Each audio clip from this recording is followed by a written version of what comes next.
우리 하나님 말씀은 빌립보서 2장 14절로 15절입니다.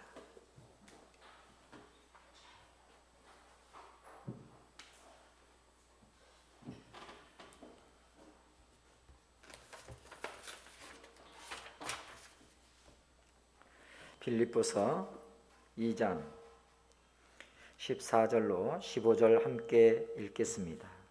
모든 일을 원망과 시비가 없이 하라. 이는 너희가 흠이 없고 순전하여 어그러지고 거스르는 세대 가운데서 하나님의 흠 없는 자녀로 세상에서 그들 가운데 빛들로 나타내며. 아멘. 할렐루야.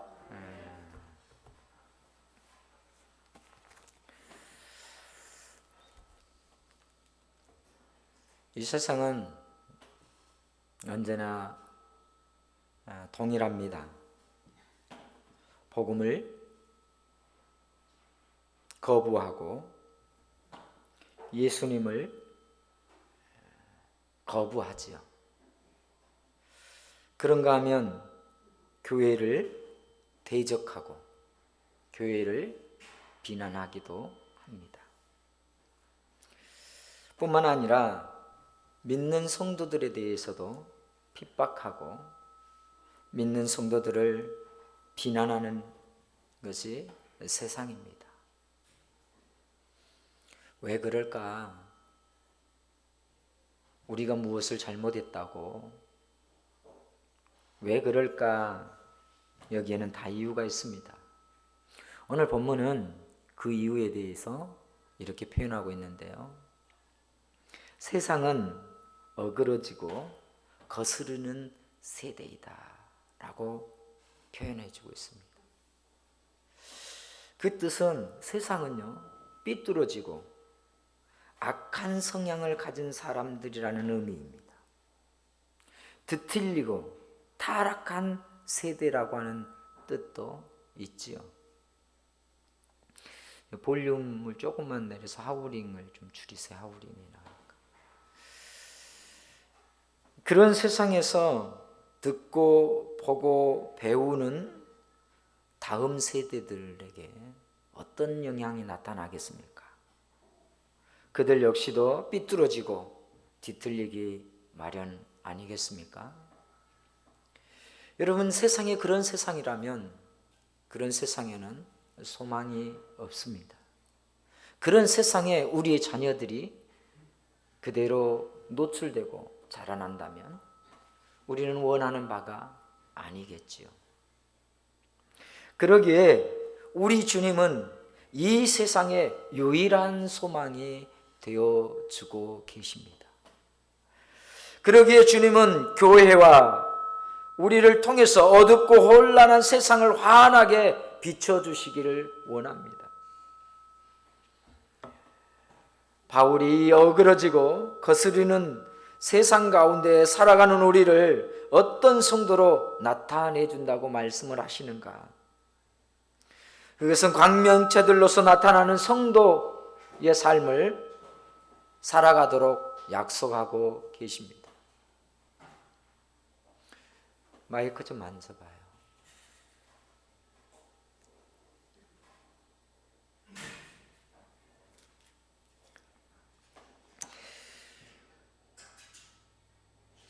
오늘 본문은 모든 일을 원망과 시비가 없이 하라.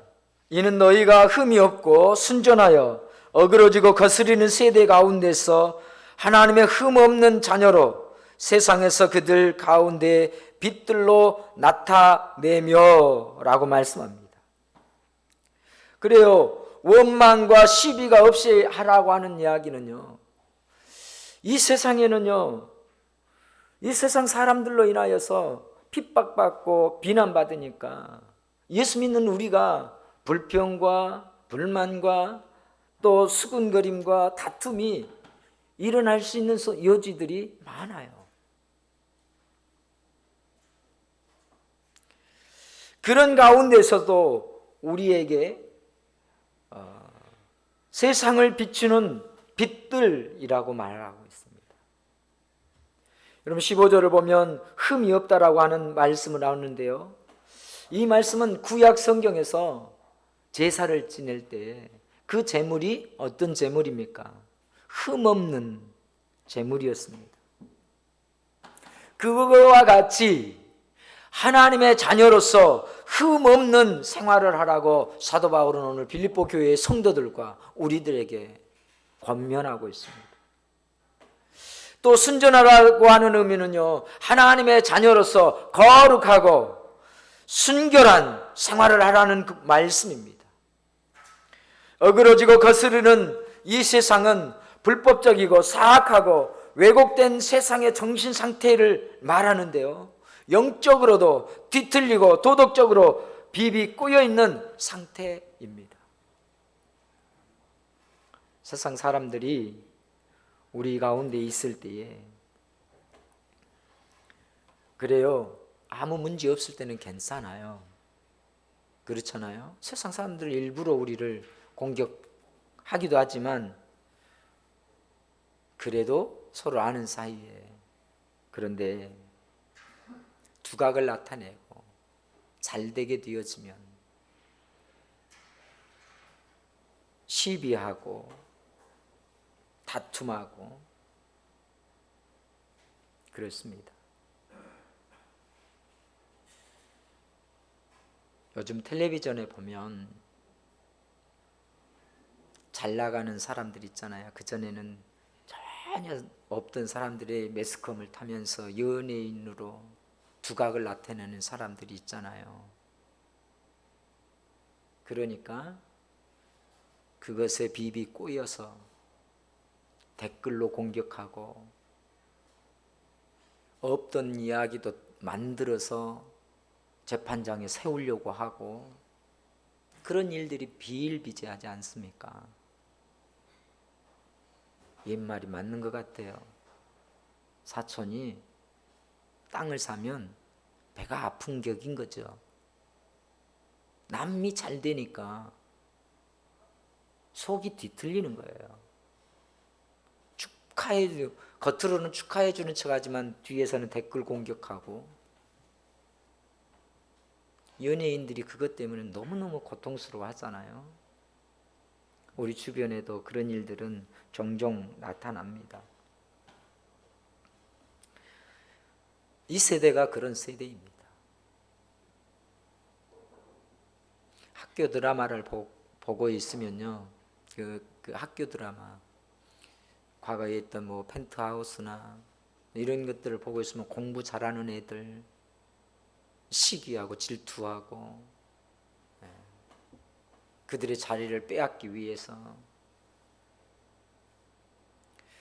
여러분 이런 세대입니다.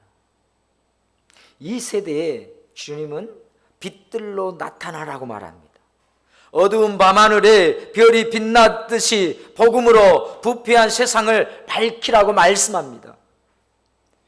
사도 바울이 말하는 이 빛들이라고 하는 것은요, 해와 달과 별과 같은 광명체를 말합니다.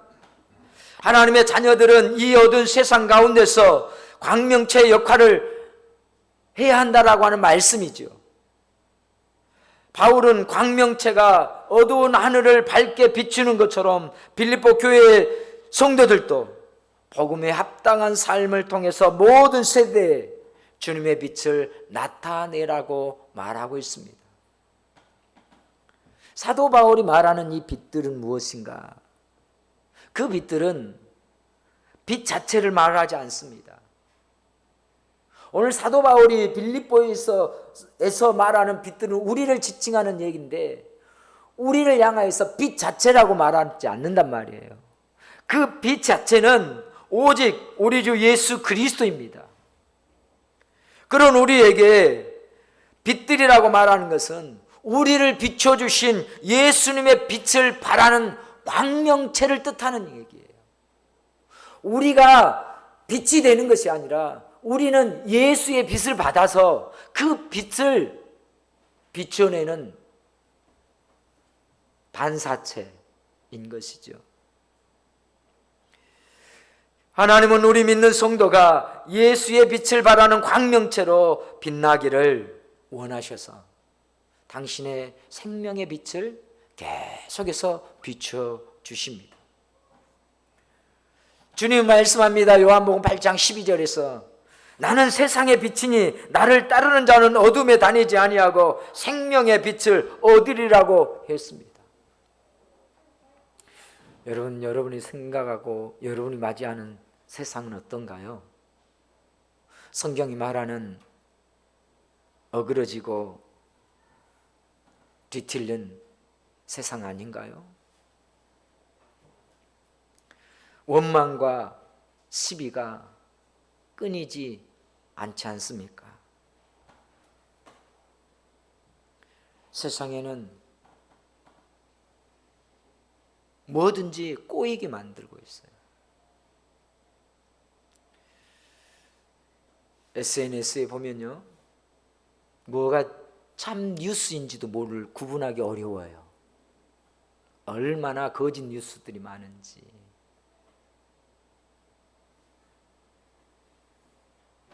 우리가 보는 것이 다 진리가 아니고 듣는 것이 다 진리가 아니에요. 요즘 매스컴은 교묘하게 합성해버리고 짜집기 해버리고 것들을 악마의 편집이라고 말을 하기도 하지요. 그래서 세상은요, 잘 되는 사람들을 좋아하잖아요.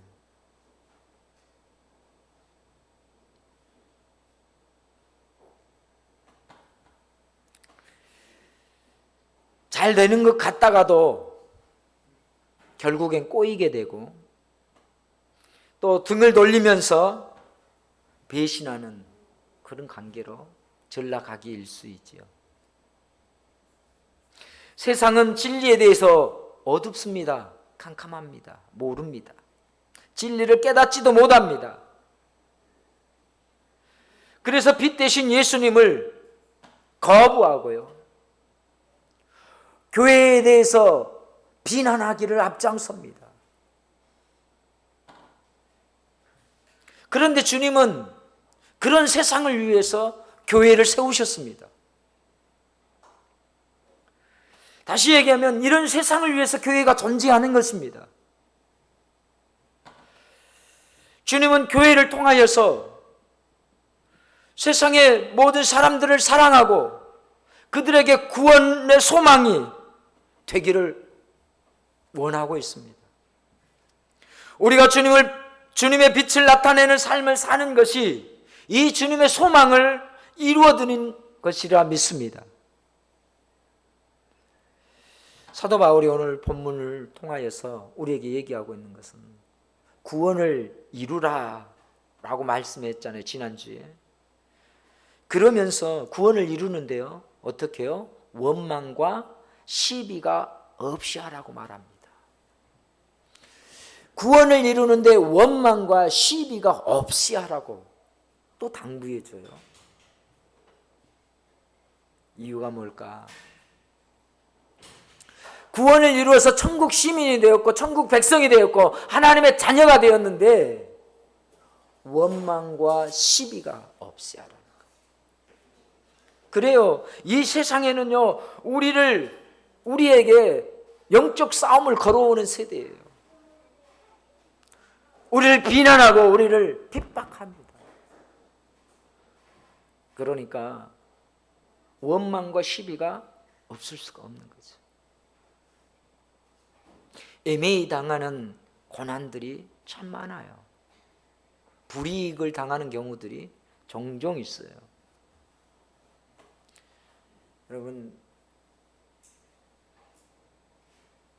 군대 얘기를 다들 싫어한다 하죠. 그런데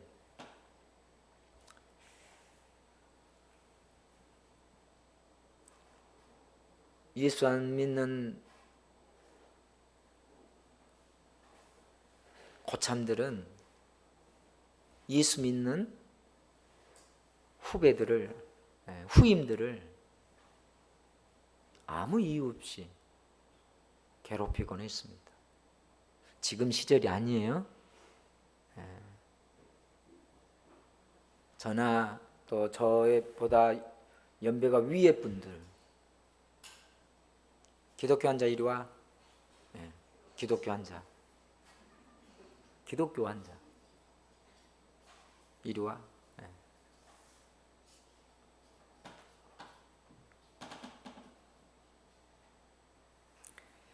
그래서 원망과 시비 없이 산다는 것이요, 정말 어려운 것입니다.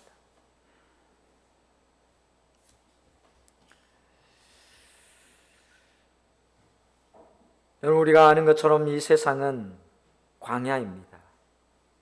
빌립보 교회 성도들이 광야와 같은 세상을 살았어요.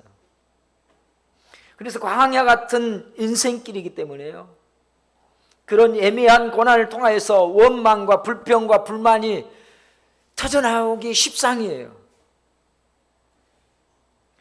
광야 같은 세상에 살아가는 사람들이 너무나 쉽게 관계가 뒤틀리고 어그러지기 때문에 믿는 우리도 덩달아서 거기에 전염돼서 불평과 원망과 시비의 삶을, 이 혹독한 세상에서 살아남기 위해서는 그렇게 살아야 된다라고 보고 듣고 배우기 때문에 그래요.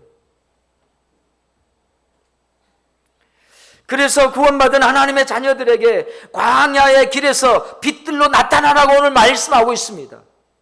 하나님의 백성으로 어두운 세상에서 흠없고 순전한 빛들로 나타나라고 당부해 주고 있어요. 광야 같은 세상에 빛들인 성도는 세상 사람들과 다르게 반응해야 되지 않겠습니까? 그것이 저와 여러분, 우리의 반응입니다. 세상 사람들과 똑같이 반응한 것이 아니라 다르게 반응해야 된다는 것. 하나님 우리를 너무나 잘 아십니다. 우리 스스로는 빛들을 나타낼 수 없는, 어그러지고 우리 자체도 빛을 나타내기는커녕 우리 자체 마냥 마저 어그러지고 거스리는 자아의 생명으로 살아가고 있다는 사실을 말이죠. 우리가 오늘 예수를 믿기로 작정했고 예수를 믿은 지 오래되었지만 여전히 우리 안에는요, 어그러지고 거스리는 자아의 생명이 활동하고 있어요.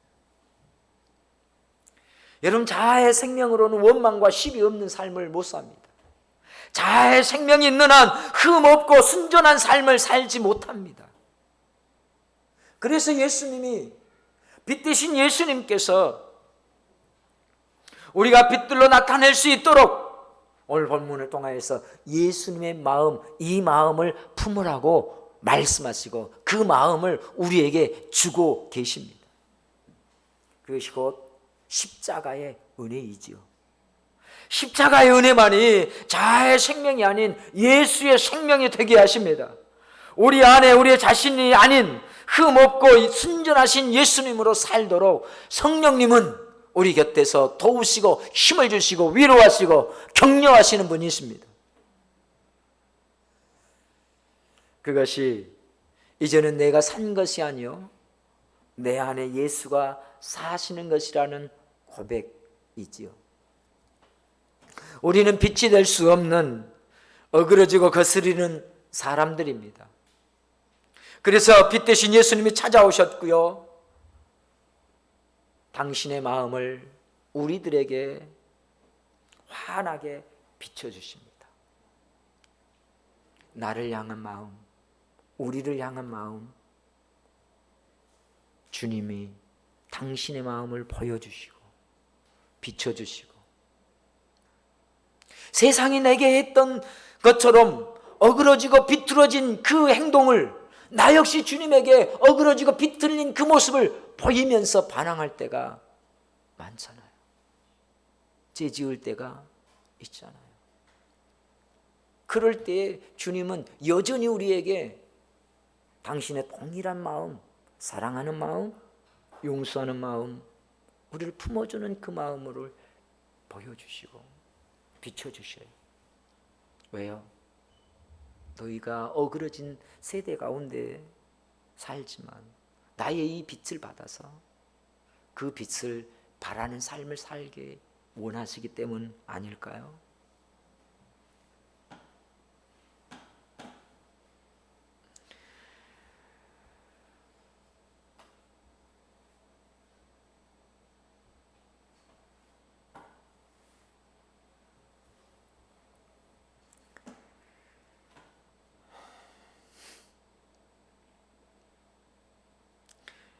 에드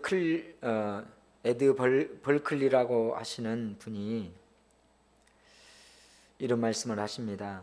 불평하는 사람과 웃음을 주는 사람은 우리 주변에 항상 있다.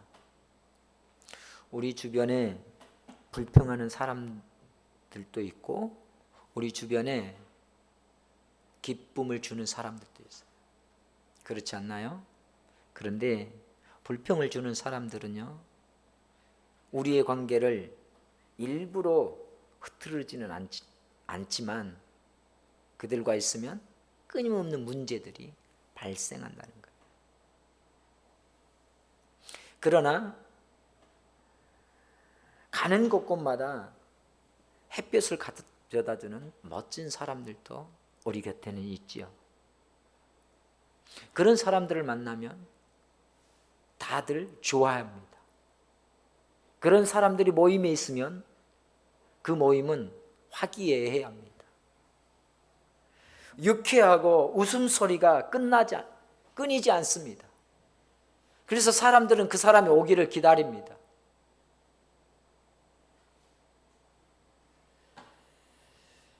그런 사람들이 여러분의 주변에 많다는 것은 참으로 감사할 일이에요.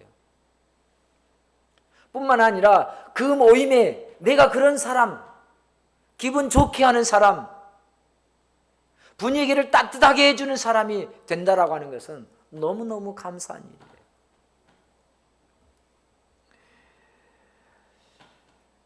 그래서 이 벌클리라고 하는 박사님은 이런 얘기합니다. 기뻐하는 습관은 우리 마음의 초점을 바꾸기로 결단하고 노력할 때 얼마든지 개발할 수 있다는 거예요. 여러분, 이번에 다니엘 기도회 11일째 강사님이 김희아 집사님이셨어요. 그것을 다 들으신 분들은 너무나도 잘 아시죠. 느끼고 은혜 받고 도전 받고 깨닫는 바가 많았어요. 저 역시 그렇습니다. 김희아 집사님은 포스터에도 보면 얼굴이 한쪽이 빨간 반점과 더불어서 이렇게 이만큼 두툼하게 나면서부터 버려져서 보육원에서 자랐어요. 부모가 누구인지 알지 못하면서 살아왔어요. 얼굴의 절반은 붉은 점을 가졌기 때문에 컴플렉스 가운데 살았어요. 세상은 그의 모습을 보고 놀리고 불편한 시선으로서 늘 차별받는 삶을 살았어요. 하지만 그녀는 지금 불평과 시비로 살지 않습니다. 충분히 비뚤어지고 어그러진 세상에서 어둠에서 절망의 삶을 살 수 있었을 법한데도 불구하고 결코 비뚤어지고 어그러진 세상을 본받지 않았어요.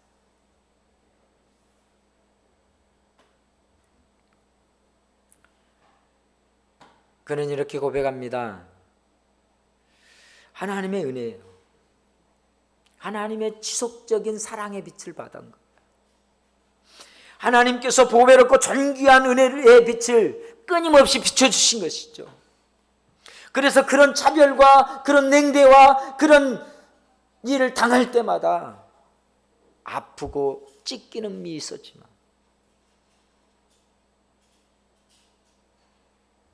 절망으로 어둠으로 곤두박질 치지 않았다는 거예요. 하나님께서 비춰주신 빈슨 결국 그녀의 삶을 소망으로 아름답게 하셨고 지금 누구보다 환하고 아름다운 삶의 주인공으로 살아가고 있습니다. 그녀는 간증을 통해서 이렇게 고백합니다. 나의 삶의 힘은 감사라고. 그래요. 그가 그런 약점들이 너무 많았지만, 약점투성이었지만, 그래서 그 역시도 비뚤어지고 어그러진 세상 가운데에 절망의 삶을 살 수도 있었지만, 하나님의 그 끊임없는 사랑의 빛으로 말미암아 감사의 삶을 살게 되었고, 그 감사의 삶은 결국 주님의 빛을 드러내는 간증자로 세워주신 것입니다.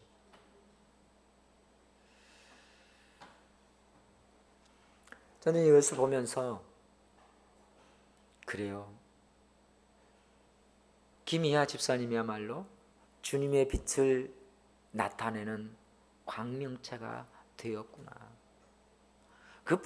어찌 그분뿐이겠습니까? 간증을 하시는 한 분 한 분 모두가 마찬가지예요. 이옥 선교사님 탈북에서 사셨던 분이든지, 또 차길영 대표라든지, 아니 모두가, 어제 선교사님 이승재 목사님이라든지, 또 그제 브라질 선교사님이시라든지, 그 힘들고 험난한 길 속에서